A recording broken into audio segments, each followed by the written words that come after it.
रेखा Sydney Australia आपण मान Odia channel को स्वागत करुच्ची।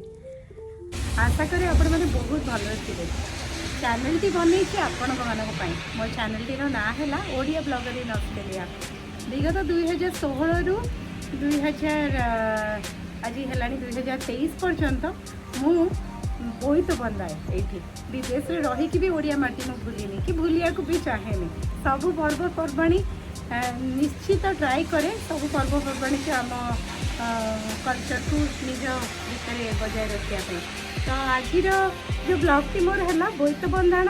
तो बोईत बंधाण एक्चुअली मु विगत 8 वर्ष है सब थर बनाए ऑफिस थाऊ न थाऊ जहाँ भी था छोट गोटे डंगा बनाए और छोट डंगार मुझे आम पारामाटा रिवर गोटे छोट रिवर अच्छी मो हजबैंड को सहित नहीं भसई दिए।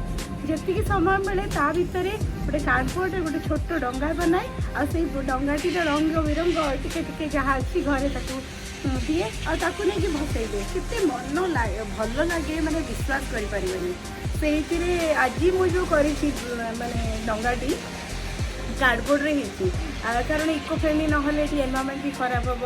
एनवायरमेंट खराब है कि आप जानते ना किसी भल भी नहीं। ओडिशा रे सिना बहुत डंगा रंग बेरंगर मिले ये तो निजक बनया पड़े। तो से मु 8 वर्ष है सब बेले बनाए। आज भी गोटे छोट डंगाटी बनई से डंगाटी को लेकिन जी आज पारामाटा रिवर आ पारामाटा रिवर बसैली मुझे ये विदेश में रही ऑस्ट्रेलिया पाली आपण सहित चाहिए निहाती शेयर करी।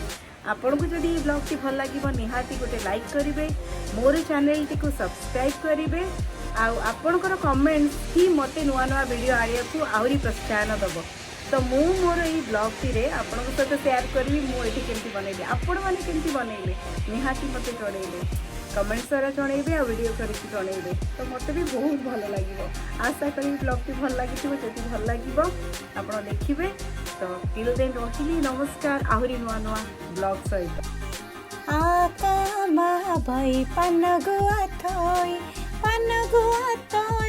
मासक धर्म मोर आका मा बई पान गुआ थोई पान गुआ तोर मासक धर्म मोर।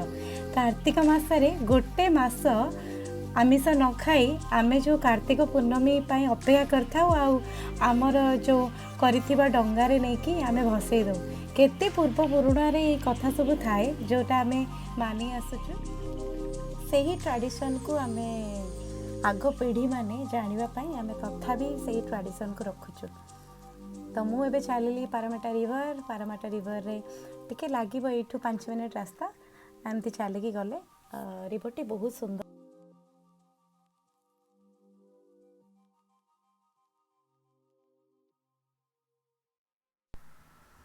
संध्या आमर हैनी कारण एबे हम समर सीजन चली। तो जेहेतु गरम दिन आप जानी कि टिके लेट रे आमर संध्या हुए। देखो एबे टिके माने खरा भी तथापि पड़ुची किंतु मुझे जितेबाला भसैया को जाइली से ऑलमोस्ट लाइक टिके टिके संध्या हेबा स्टार्ट हो जाइला। तो ये मुझे चलिली बहुत भल पार्कटी से सबू टाइप आप चाहिए लोक मैंने भी दौड़ुं देखो इवनिंग वॉक रे करुँच। आज गोटे छोट कैफेटेरिया अच्छी जो थे आप बर्थडे पार्टी सब पार्टी भी मनाती। ये देखिपे रास्तार पछपटे माने जो रास्ताटी जाइए जेब्रा क्रॉसिंग क्रॉस कले से बहुत बड़ जाकरंदा फ्लावर थाए। तो बहुत लोग ये फोटोशूट भी करती से फूल अलरेडी होगी तले भी पड़ जाइए। तो ता देखी आमे जाइकी ता पाखरे आमे एबे जीवु डंगाटी भसैबु। आगु आगु देखंतु कौन सब आसुचे वीडियो।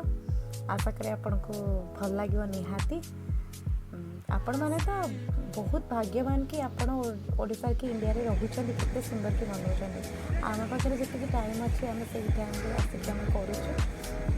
ये ब्रिज टी हूँ बहुत सुंदर ब्रिज टी से ब्रिज टी नॉर्मली तले पानी जाए रिवर नदीर आपर एमती ब्रिज थाए जो मजा आसूँ। से डंगा भसई थे सका भोर उठी मोर तो सका उठी हो पारानी किंतु संध्या काल डेफिनेटली यही परंपरा को बजाय रखापी प्रयास करी।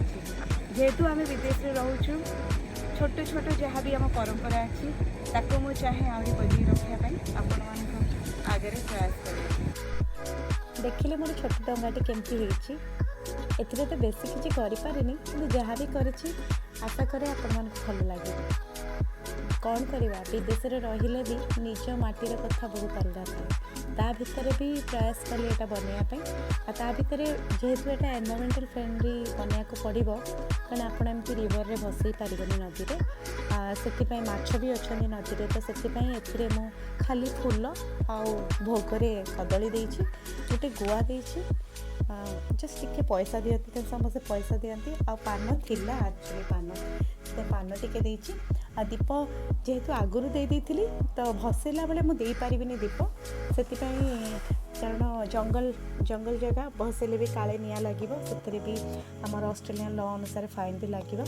ଟେକ୍ନିକାଲି ଆମେ ଭସେଇ ପାରିବାନି, କିନ୍ତୁ ତଥାପି ଯେହେତୁ ରିଚୁଆଲ୍ସ ଅଛି ଫ୍ଲୋଟିଂ ବୋଟ୍ ଆପଣ କରିପାରିବେ। ଏମିତି ଅନ୍ୟ ଦେଶରେ ବି ଅଛି ଯେଉଁମାନେ ଏମିତି ଫ୍ଲୋଟିଂ ବୋଟ୍ ଭସାନ୍ତି। ଯେମିତି ମୁଁ ଲାଷ୍ଟ ଇୟର୍ ମୁଁ ଯାଇଥିଲି ଫିଲିପିନୋ, ସେମାନଙ୍କର ବି ତାଙ୍କର ଲୋଟସ୍ ଭଳିଆ ଥାଏ ଯେଉଁଥିରେ ସେମାନେ ଭସାନ୍ତି। ସେଥିପାଇଁ ଏଇଟା ଯେହେତୁ ମୁଁ 8 ବର୍ଷ କାଳ କରି ଆସିଲିଣି, ମୋତେ ଲାଗେ ଯେମିତି କିଛି ନ କଲେ ମୋତେ ଲାଗେ ଯେମିତି ମୁଁ କିଛି କରିପାରୁନି, ଆଉ ସେ କିଛି ମିସ୍ କରୁଛି। ତ ସେଥିପାଇଁ ମୁଁ ପ୍ରୟାସ କରିଥିଲି। ଆଉ ଆଶା କରେ ଆପଣଙ୍କୁ ଏଇ ବ୍ଲଗ୍ଟି ନିହାତି ଭଲ ଲାଗିଥିବ। ଡଙ୍ଗାଟି ତ ମୋର ଭାସିଗଲା, ଏଥର ଆପଣମାନେ କହିବେ କେମିତି ଲାଗିଲା ଭିଡ଼ିଓଟି। ଯଦି ଭିଡ଼ିଓଟି ଆପଣଙ୍କୁ ଭଲ ଲାଗିଥିବ ତାହେଲେ ମୋ ଚ୍ୟାନେଲ୍ଟି ଓଡ଼ିଆ ବ୍ଲଗର ଇନ୍ ଅଷ୍ଟ୍ରେଲିଆକୁ ଆପଣ ସବସ୍କ୍ରାଇବ୍ କରନ୍ତୁ। ନୂଆ ଭିଡ଼ିଓ ପାଇଁ ବେଲ୍ ଆଇକନ୍ରେ ପ୍ରେସ୍ କରନ୍ତୁ, ଆଉ ନିଜର କମେଣ୍ଟସ୍ ଦିଅନ୍ତୁ। ଆପଣମାନେ ଭଲରେ ରୁହନ୍ତୁ, ସୁସ୍ଥ ରୁହନ୍ତୁ।